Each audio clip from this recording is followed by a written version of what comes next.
نحمده ونصلي على رسوله الكريم أما بعد أعوذ بالله من الشيطان الرجيم بسم الله الرحمن الرحيم رب اشرح لي صدري ويسر لي أمري واحلل عقدة من لساني يفقهوا قولي قال الملأ الذين كفروا من قومه ان کی قوم میں جو بڑے لوگ کافر تھے انہوں نے کہا انا لنراک فی سفاہۃ وانا لنظنک من الکاذبین، ہم تم کو کم عقلی میں دیکھتے ہیں اور ہم بے شک تم کو جھوٹے لوگوں میں سمجھتے ہیں۔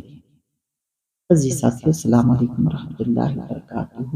اس سے پہلے جتنی آیات تھیں اس میں ذکر ہو رہا تھا حضرت نوح علیہ السلام اور ہود علیہ السلام کی قوم کی نافرمانیوں کا، اور اس طریقے سے ان کی نافرمانیاں حد سے بڑھتی جا رہی تھیں۔ یہ اپنے ہی پیغمبر کے ساتھ ہر قسم کے نامناسب کلمات جو ہے وہ بولتے تھے۔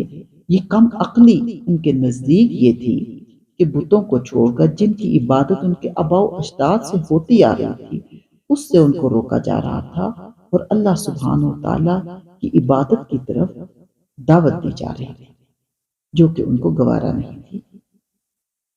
قال یا قوم لیس بی سفاہۃ ولکنی رسول من رب العالمین، انہوں نے فرمایا کہ اے میری قوم، مجھ میں ذرا بھی کم عقلی نہیں، لیکن میں پروردگار عالم کا بھیجا ہوا پیغمبر ہوں۔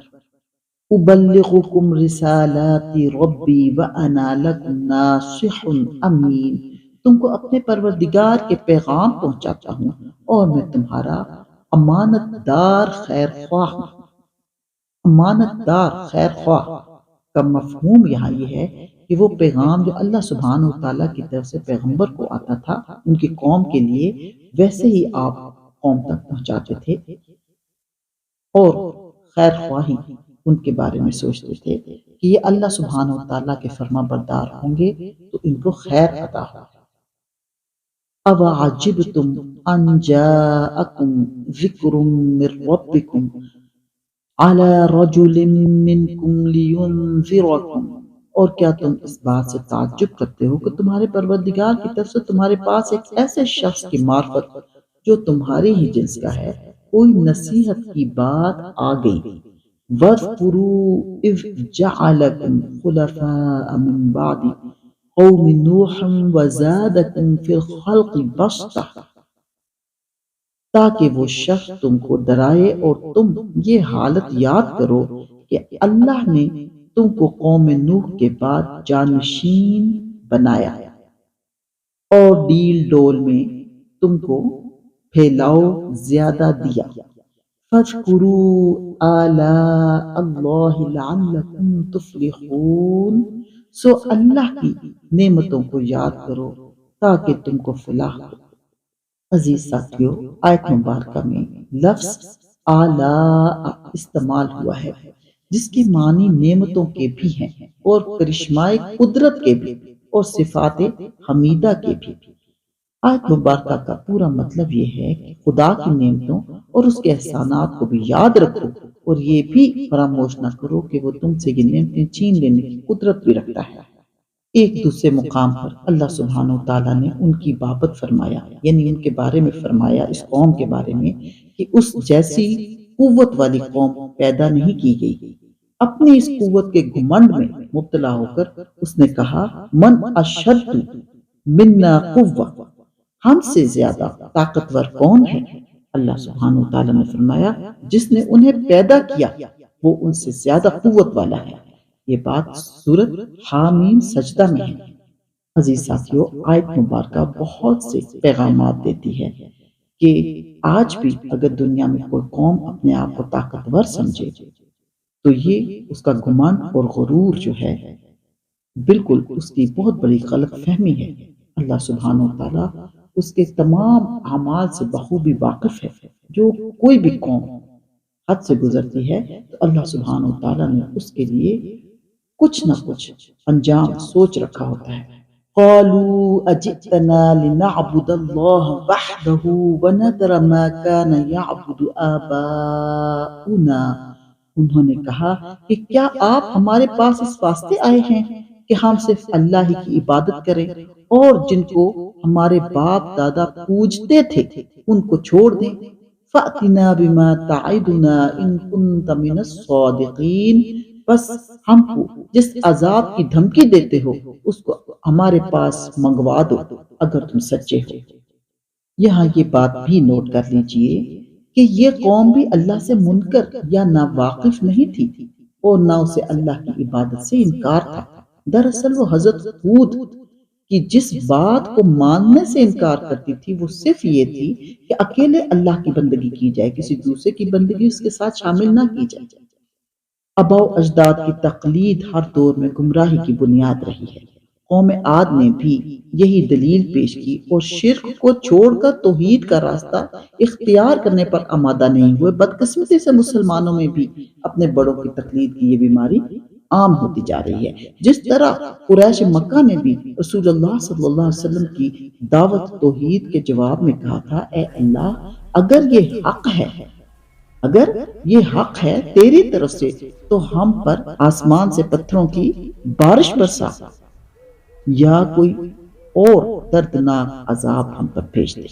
یعنی شرک کرتے کرتے مشرک کی اتنی بری حالت ہو جاتی ہے، حالانکہ عقل مندی کا تقاضا یہ تھا کہ یہ کہا جاتا، یا اللہ اگر یہ سچ ہے اور تیری ہی طرف سے ہے تو ہمیں اسے قبول کرنے کی توفیق عطا فرما۔ بہرحال قوم عاد نے اپنے پیغمبر حضرت ہود سے کہہ دیا کہ اگر تو سچا ہے تو اپنے اللہ سے کہہ جس عذاب سے وہ ڈراتا ہے وہ ہم پر بھیج دے۔ قال قد وقع علیکم من ربکم رجس وغضب، انہوں نے فرمایا کہ بس اب تم پر اللہ کی طرف سے عذاب اور غضب آیا ہی جاتا ہے۔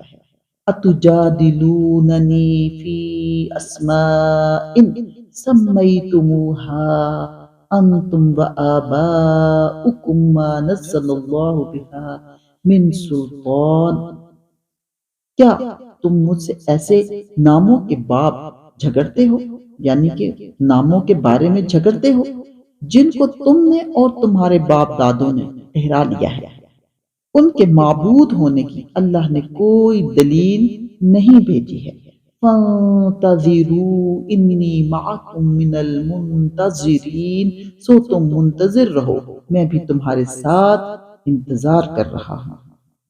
یعنی تم کسی کو بارش کا اور کسی کو ہوا کا اور کسی کو دولت کا اور کسی کو بیماری کا رب کہتے ہو، حالانکہ ان میں سے کوئی بھی فی الحقیقت کسی چیز کا رب نہیں ہے۔ اس کی مثالیں موجودہ زمانے میں بھی کہیں ملتی ہیں، ان کی مثالیں موجودہ زمانے میں بھی ہمیں ملتی ہیں۔ کسی انسان کو لوگ مشکل کشا کہتے ہیں، حالانکہ مشکل کشائی کی کوئی طاقت اس کے پاس نہیں ہے۔ کسی کو گنج بخش کے نام سے پکارتے ہیں، حالانکہ اس کے پاس کوئی گنج نہیں کہ کسی کو بخشے۔ کسی کے لیے داتا کا لفظ بولتے ہیں، حالانکہ وہ کسی شے کا مالک ہی نہیں ہے کہ داتا بن سکے۔ کسی کو غریب نواز کے نام سے موسوم کر دیا گیا، حالانکہ وہ غریب اس اقتدار میں کوئی حصہ نہیں رکھتا جس کی بنا پر وہ کسی غریب کو نواز سکے۔ کسی کو غوث فریاد درد کہا جاتا ہے، حالانکہ وہ کوئی زور نہیں رکھتا کہ کسی کی فریاد کو پہنچ سکے۔ اس در حقیقت ایسے سب نام صرف نام ہی ہیں جن کے پیچھے کوئی مسمی نہیں ہے۔ جو ان کے لیے جھگڑتا ہے وہ دراصل چند ناموں کے لیے جھگڑتا ہے، نہ کہ کسی حقیقت کے لیے۔ یعنی اللہ سبحانہ وتعالی جس کو تم خود بھی رب اکبر کہتے ہو، اس نے کوئی سند تمہارے ان بناوٹی خداؤں کی الہیت اور ربوبیت کے حق میں عطا نہیں کی ہے۔ اس نے کہیں یہ نہیں فرمایا کہ میں نے فلاں فلاں کی طرف اپنی خدائی کا اتنا حصہ منتقل کر دیا ہے۔ کوئی پروانہ اس نے کسی کو مشکل کشائی یا گنج بخشی کا نہیں دیا ہے۔ تم نے آپ ہی اپنے وہم اور گمان سے اس کی خدائی کا جتنا حصہ جس کو چاہا ہے دے ڈالا ہے۔ رجس کے معنی پلیدی کے ہیں، لیکن یہاں یہ مقلوب بدلا ہوا ہے رجس سے جس کے معنی عذاب کے ہیں، یا پھر رجس یہاں ناراضگی اور غضب کے معنی میں ہے۔ یہ بات ابن کثیر میں ہے۔ اس سے مراد وہ نام ہیں جو انہوں نے اپنے معبودوں کے رکھے ہوئے تھے، مثلا صدا، سمود، حبا وغیرہ جیسے قوم نوح کے 5 بت تھے جن کے نام اللہ نے قرآن میں ذکر کیے ہیں، جیسے مشرکین عرب کے بتوں کے نام تھے لات، عزا، منات، حبل وغیرہ، یا جیسے آج کل کے مشرکانہ عقائد اعمال میں ملوث لوگوں نے نام رکھے ہوئے ہیں، جن کا جیسے اوپر ذکر کیا گیا ہے، داتا گنج بخش، خواجہ غریب نواز، بابا فرید، شکر گنج، مشکل کشا وغیرہ، جن کے معبود یہ مشکل کشا گنج بخش وغیرہ ہونے کی کوئی دلیل ان لوگوں کے پاس موجود نہیں ہے۔